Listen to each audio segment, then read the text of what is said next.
Yeah, so as Sam said, I'm Mike. Right now I'm actually working on Player FM, which is very much around audio. So audio is really the aspect of media that's been most interesting to me. And as well as that, it is actually a responsive web app. So images for any web app is going to be important. And I think something that I focus a lot on is the concept of developer experience and looking at developers as users as well, right? And basically understanding what's it like for a developer to perform any particular task and what are the complications they have. And for me, as just working as a one-man band, it's, my time is very valuable. And so a lot of this too is not just about, pure functionality, what sort of media capabilities have we got, but it's also about making it really straightforward for developers to do it without having to spend too much time. I know most of my images are kind of responsive to the user. They look responsive, but they're loading way too much data just because I don't have the time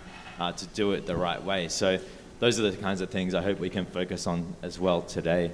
So do you want to go around and we'll just really briefly, we're pretty short on time, so just like say who you are and what you do. I am Justin Uberti. I'm a tech lead for Chrome, and I'm one of the founders of WebRTC. Hi, I'm Jason Grigsby. I'm one of the co-founders of Cloud4, and I've spent way too much time looking at responsive images. Hi, I'm John Mellor. I work from Chrome for Android in London. I've covered viewports and worked on these kind of things, and done much work with images as well. My name is Behrens. I work for the New York Times on the Chrome app, and my job title is developer advocate. My real title is troublemaker, and I've complained to the Chrome team a lot about images. So I thought actually Andre might be a good person to start because you've got some impressively scary stats about how many images you have to deal with at New York Times. Do you want to talk a little bit about the challenges you face and how you actually deal with them? The challenge we face is that we publish 300 articles every day, and 300 articles every day, and if you're making something that's supposed to show the whole New York Times, that means you have to show 300. So to give an example of how awful that is, I used to have a section that came from our TimesWire feed that would do the last 24 hours of articles, and it crashed the app. So I took it out. Just couldn't load that much stuff. And we like to show these nice, big, beautiful images that we pay people a lot of money to put up, to take, and that they put their lives on the line to get a lot of the times. And those big, beautiful images, in order to fit into our apps, like the way we used to do it on a website was like the whole thing was structured like kind of around the images, that like this is how big it can be because this is how big the image is. And so we would just have people manually cutting them whenever they could, pulling from this giant database. And now we're trying to move into a more fluid style, both on our website and in some of our apps. And a big reckoning call was when the iPad came out, and like they were saying, well, we don't want to have to look, because like we would have images for certain things in different sizes, they didn't fit together. So we made people put in the big ones. So now you're doing a thing where you're resizing all your images, big performance problem. And then Retina stuff came out, and these stupid pixels came out. And now we have the main image we use, that's the main one to work with, is called Jumbo, and that's 1024 by 768, which is full screen on an old iPad. Then the Retinas came out, so we had to double the size, so they are 2048 on a side, and they take a long time to download, and they take a long time to render, and they affect everything else. And if you are casually resizing them, which a lot of our developers will be inclined to do in the sort of lazy way, it slows everything down, and it doesn't make sense why it's taking so long to load, and it's just a problem. Yeah. And do you have any particular techniques that you're using to pick up on that, to actually? We are considering a fairly insane one for the Chrome app. We actually built an enormous Amazon-backed socket-connected system that has multiple balancing layers. And I raised the crazy idea, well, why don't we just draw every image at every pixel size? 1024, 1023, 1022, 1021, 1020. And I went to the guys and I said, why don't we do it? And they're like, storage is cheap. So we might try that. No promises. So But I don't think that's really realistic for the average web developer. Yeah, well, it sort of leads to responsive images. One sec. You can come up and ask a question after, actually, if you want to come up now. Oh, okay. You're already doing that technique of drawing images at every dimension. Right, whatever's requested, you'll just pull it out and probably cache it on demand, right? Yeah, okay. And who are you, can you say? Rob from Financial Times, okay. So it sort of leads to responsive images, which you guys are working on pretty closely. Either of you want to comment? Should I start by making a distinction? There's fixed width images, like, I don't know, maybe a logo or an icon, where the main problem is resolution switching. You want to load your retina image or your non-retina image, and it's not just 1x and 2x, so you've got a couple more ones. But that's actually a simpler problem, and the really hard problem tends to be with flexible width images, where you want the image to sort of, say it's width 100% in CSS, needs to match the size of the page for whatever device you're loading it on. And doing those in markup is really tricky at the moment. Yeah, so we, the way that I tend to think about it is that we've got a big conflict between what the browser wants, which is to be able to start requesting assets as soon as it can recognize the assets in the document, versus what people want to do in responsive design, which is to have the elements on the page, in particular images, basically sized based on the element, like that it actually is, like the size of the element in the page. And to me, it's sort of akin to when I've gone on vacations with members of our family who want to script every part of the vacation, and then you've got other people who don't want to plan ahead at all, and like those are incredibly tense vacations.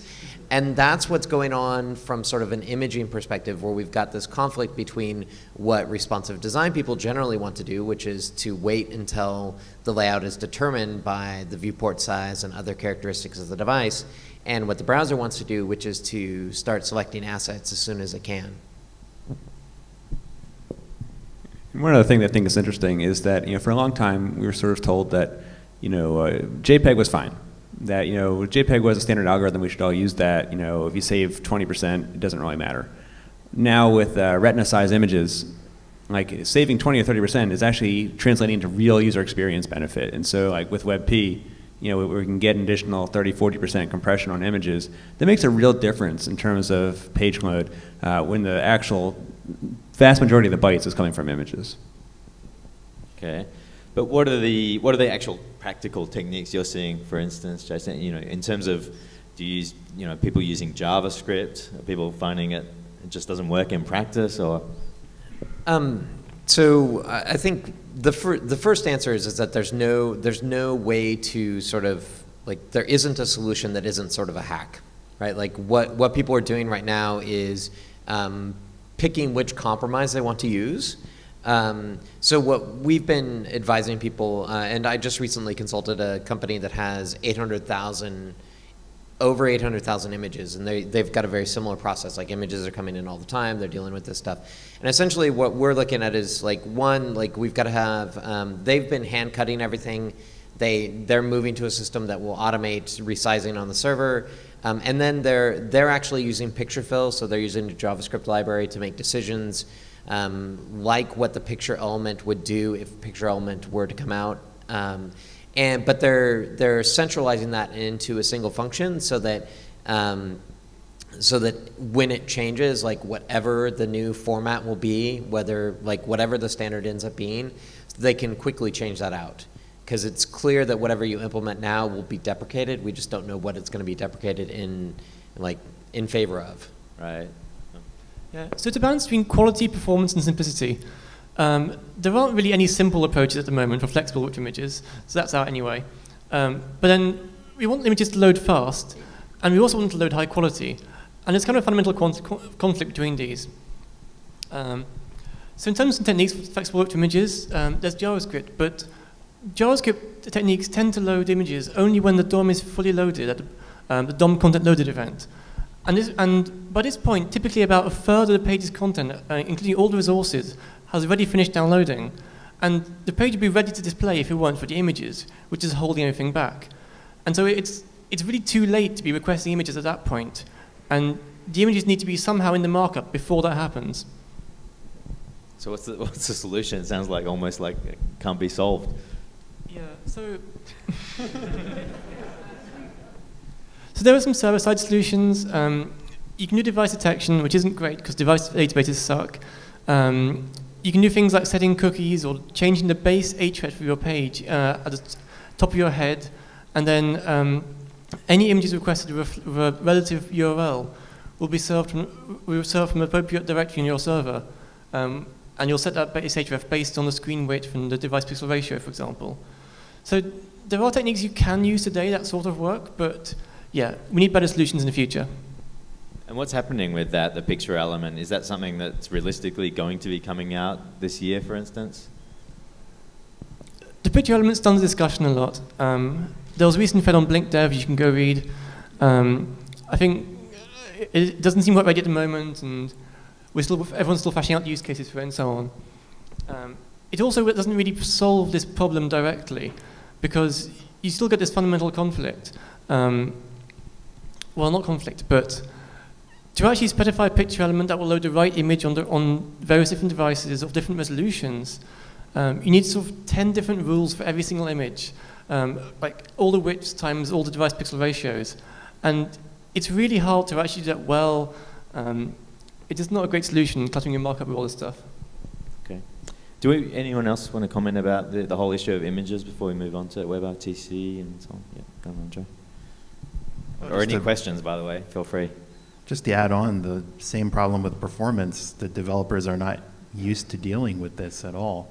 It's literally the easiest thing in the world to do in a web page is put an image, refer to a URL, and have it show up, and you do nothing. And now I'm coming to you, okay, so we need about 30 different sizes, and we have these different stop points in our responsive design. We're going to put these in here, and you have to think about putting this here, and maybe we're changing formats. And nobody on our team has ever thought about this in their life ever until right now. They have no experience with it. I think one of the things that, so I've spent a lot of time working with the responsive images community group and sort of talking about like the different use cases, whether it's the art direction use case or the resolution switching use case. And all of this has been in an effort to sort of create that balance between what the pre-parser wants and what sort of responsive designers want. And I was talking yesterday about how increasingly I'm beginning to wonder if that's like if it is solvable or if we're going to end up in a situation where we have to choose between one or the other. And so Estelle has this really, really amazing technique using SVG where you can do media queries inside SVG, and SVG also does raster. And so basically you can have an SVG image that is basically an image bundle that is responsive. SVG isn't supported across, like it isn't on Android 2.3, and there are some other sort of weird quirks around SVG because SVG is sort of weird generally, but it's promising. And more importantly to me, it's like the moment I saw the clown car technique, which has an awesome name, I found myself thinking that if I had access to this, I would totally use it, and because it's actually the problem that I want to solve. I want to make decisions about the size of images and the sources of images based on the size that the image is in the page, not based on device width, not based on like viewport width, not based on all these sort of like, all those other things are basically like wearing boxing gloves and trying to pick a pencil up off the ground, right? Like they're crude implements. And so I like when I saw the clown car technique, like I'm not sure if that actually will end up being something that we as web designers end up like using, but if it actually worked, I don't think that the pre-parser would have a choice. Like I think web designers would adopt it and just move forward and say, figure it out, browsers. Right, but that would need the browsers all to support that format, really. Yeah, well, the format works in a lot of ways, like nearly all modern browsers. So like that's not as much of an issue as it is that by doing so, then you are in fact causing the problems that John was talking about, where the images can't be requested until much later. So I think there's two things on the horizon that I see as possible solutions to this. One is the client hints header, proposed by Ilya, in fact, where the browser would provide information as to its device pixel ratio and device width with every HTTP request. And this would allow servers, you would just specify a single image in your markup, and the server would send you an appropriate image based on your device using this information without any device databases and that kind of evasion sniffing. The other and perhaps most promising but least certain solution is to use a progressive image format coupled with smarter browsers. The idea is web developers would save one ultra-high resolution image in a progressive format, link to that in their website, and then the browser would only load as many bytes as it needs. So initially the browser would start loading all the images on the page in parallel because it knows it's going to need at least some data for all those images. But then, based on the layout size of the image, it'll then decide when to stop downloading images. And maybe even if you pinch zoom in, it'll load some more images at that point. So actually, Simon in the audience has got a prototype of this. We're looking into it. No promises yet. Cool. So we should move on to WebRTC. So well, I think Sam asked an interesting question, which is kind of the standard one. Do you want to ask that question again? Yeah, I mean, just really, I see WebRTC, mobile as the natural home of WebRTC, and I'm just wondering, where we can take this beyond the kind of obvious application, video chat apps and so on. So obviously directed at Justin. So I think there's a bunch of use cases that people are starting to realize where WebRTC is not just making a phone call, it's being used to kind of take media that's on one device and push it onto another. And one example is that you have this very small screen for a phone, and wouldn't it be nice if you could take that and like shoot that somewhere else? Another thing is just that I think a lot of the carriers who typically had very, very long cycles to update any sort of phone or device that's on their network now see like this idea to be able to push in a web app as a way to provide a lot more value-added services and do this in a way where like it prevents them from being kind of just like a pipe. And one of the things that's a challenge to get from where we are right now to there is the fact that right now if you're a web app, like your traffic is competing with, as I like to say, cat videos. Like you want to send voice traffic or video traffic and you're just another packet on the internet. The carriers have the ability to do kind of prioritization for traffic. They do this already for voice. Like the voice calls that you make are sent over a separate thing than all the actual 3G, 4G data. And to be able to expose that QoS stuff to these voice communication apps is what's going to be to sort of make it a level playing field and allow like this sort of web communication to be like the future of telephony and communications. What about sort of related to that, the whole issue of performance and bandwidth is also peer-to-peer, and that's also potentially a big part of WebRTC, right? Sure, and I think that you can think of things like video distribution. One of the historical challenges for like over-the-top video sites is that every time you have a new subscriber, that's like an additional amount of bandwidth you need to send down. And if you compare that to the broadcast model, where they put up the towers, there's a fixed cost, and then they have as many subscribers as they want, like moving to like over-the-top video is a lot more costly. But if we think about, for like popular videos, if you could then sort of get some of that data from peers who are down your street or something like that, what could that do to the actual data distribution costs? And WebRTC makes peer-to-peer possible for just a regular web app, and I think you're going to see some very interesting sort of transformations based on that. Yeah, I mean, I heard someone from BitTorrent talking about this as such a tragedy that for each extra user as a video user, you sort of actually have to pay for that bandwidth, whereas from someone like BitTorrent's point of view, or a peer-to-peer network, it's actually a benefit for every extra user. It's the exact opposite. So it is a real tragedy that it doesn't happen, and I think he was explaining that it was to do with analytics and content owners wanting to be able to track this sort of thing and license it. But I think those solutions are also still possible with WebRTC, aren't they? Yeah. I mean, that's definitely true. I mean, I think that just because you're not sending the actual bytes of data down to the client doesn't mean you can't still collect analytics, doesn't mean you can't still collect play counts and that sort of thing. There still has to be some master tracker to sort of know where do you get your data from. And so you can still keep all the same under control, but you'll send 1/1000th of the data. You don't need to actually send a 2 megabit 720p stream. So we've got a question from Matt. Is Matt here? Matt Lockyer? Yeah.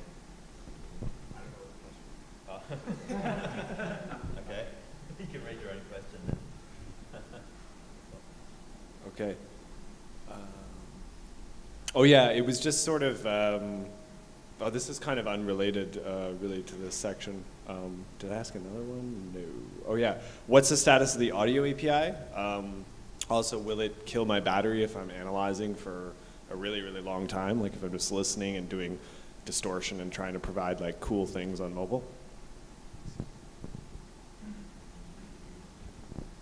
So you know, we're trying to get the web audio API lit up on mobile, and so Ray, who's in the back of the room, it would be the person who has the best answer on that. But one of the great things about web audio is that, you know, the heavy lifting of the actual audio processing is done sort of inside the browser, not necessarily by JavaScript, so it can be done very, very efficiently. And you know, one of the things I expect that we'll see going forward on mobile is that more and more stuff will get offloaded to hardware.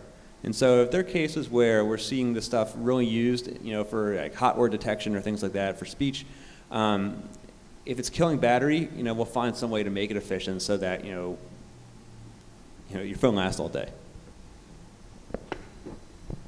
Also, just thinking about video a bit, I got a question here from Rayhan, who's a friend of mine in London, actually, and he's basically got a startup to do with real estate, and he was wondering about how he could use the camera and actually sort of overlay things or do sort of programmatic transformations on top of it as part of the stream that gets recorded and played back or uploaded. Does he mean like in the user interface for actually sort of decorating the video as it's captured? Yeah, potentially uploading that or streaming that. Right. So you know, I mentioned web audio is something that can be used to actually post-process the audio after it's captured, and we're adding a similar sort of API for video. This is kind of all pre-standard stuff, but something where, you know, within your actual web application, you could get the audio, sort of then process it. You know, if you want to do some sort of special effect to it, you know, put on a silly hat or whatever, you could then, you know, take that, process in JavaScript, and then when it's sent out to whatever the other peer is that's going to then consume it on the server, or maybe just your friend on the other side of the country, they'll see the post-processed video. And you could also imagine just generating a video stream too. Perhaps, like, you know, it's not a traditional sort of video chat example, but maybe you want some way to like check in on some sort of sensor network or something, and the way it does so is through like some video output, and you could create this actual thing from some API. In JavaScript.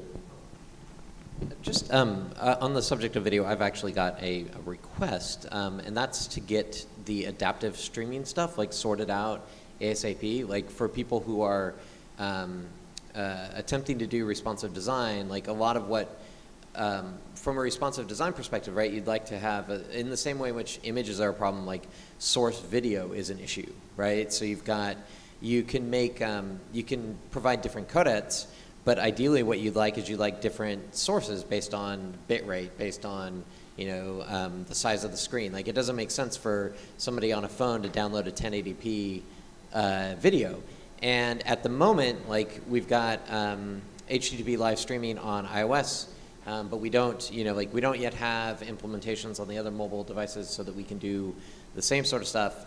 And so I know that there's a lot of work going into it. I hope to see it on devices soon, because if you end up in the video space, it becomes very problematic, and you basically have to, again, sort of like make JavaScript changes in order to make it happen.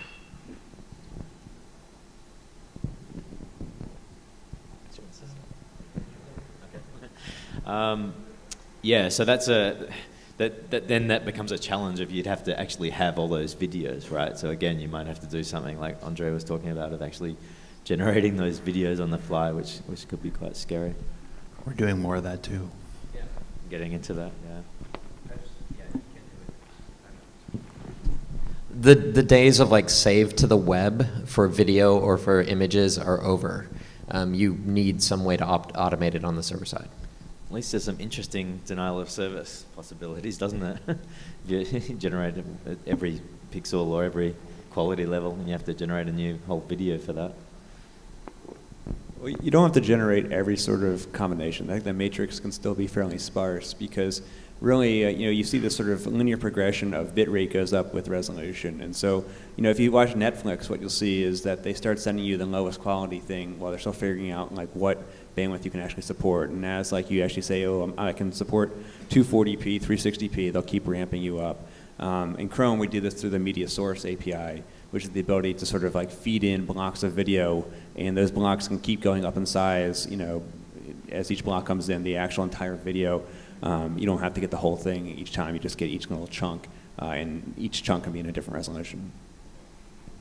That makes sense, actually. Sort of like a little bit like media query breakpoints, you'd end up with, you know, a whole set. So just last question before we wrap up is about Blink, actually. Also, Matt asked, you know, what are we going to see about fragmentation and what are we going to see from Blink in general? This is for all the media types we've been discussing.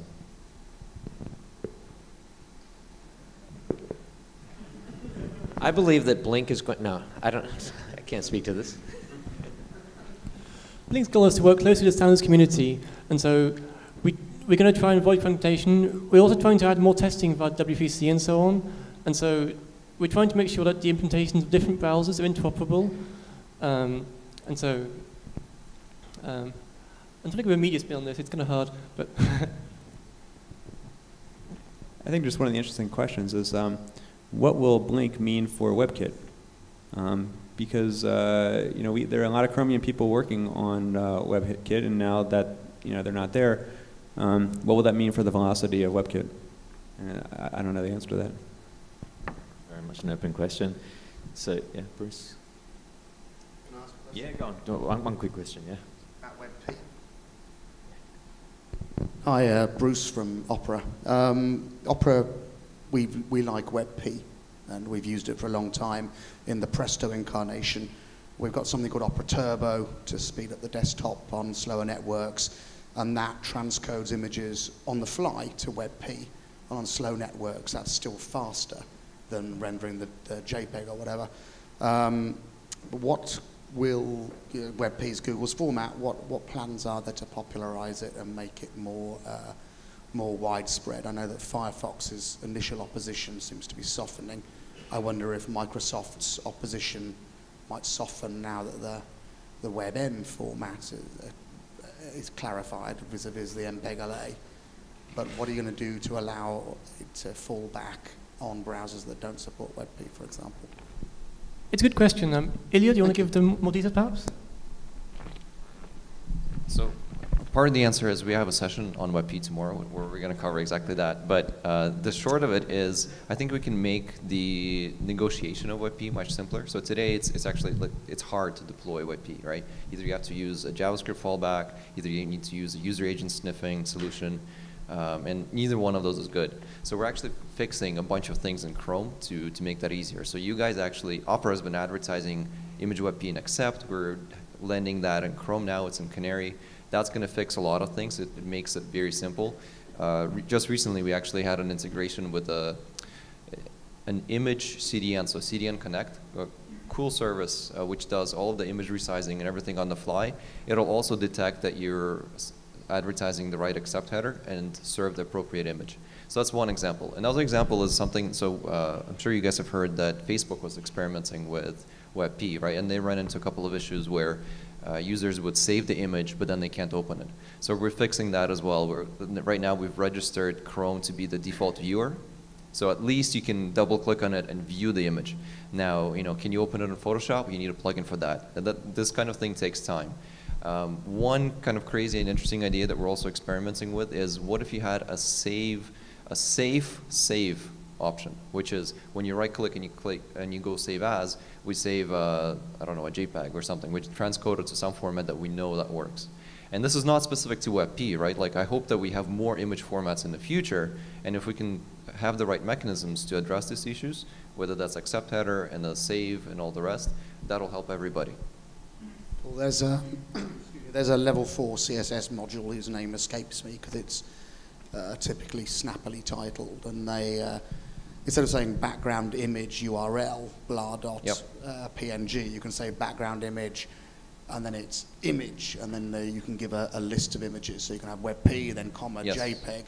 That would make developers' lives a lot easier if that were turned on in Blink. So that's really interesting. I actually wanted to ask, I know we're running out of time, but I wanted to ask you guys about this. So I think that solutions like picture tag, right, make the whole situation much worse and much more complicated. Like negotiating which format or which compression level, like 2x versus 1x versus like, this is, you don't compress, you don't have an index HTML and index.html.gz, right, on your server. The server just does that for you. Negotiating 1x versus 2x versus 2.5x should be the same thing. Like, are we actually doing developers a favor by giving them a picture tag which is 15 lines long because you have a combinatorial explosion of image formats times number of DPI resolutions times number of art direction times number of whatever. Like, it just seems like a step backwards. I am strongly in favor of not having to think about things. Yes. Yeah, is it a favor? No. Like, part of the reason I look at this, like, advance whether it's picture or SRC set or whatever it is, like, continue to advance those, is because if people don't like them, sooner or later somebody will be motivated to come out with something better. And so, like, the problem is truly a problem, and it's a problem for the clients that we consult with, it's a problem on the projects we work on. So, like, we've got to continue to try to find better solutions. Right. So this is interesting because when I talk to W3C and other communities, they actually tell me, hey, no, we really want a markup solution.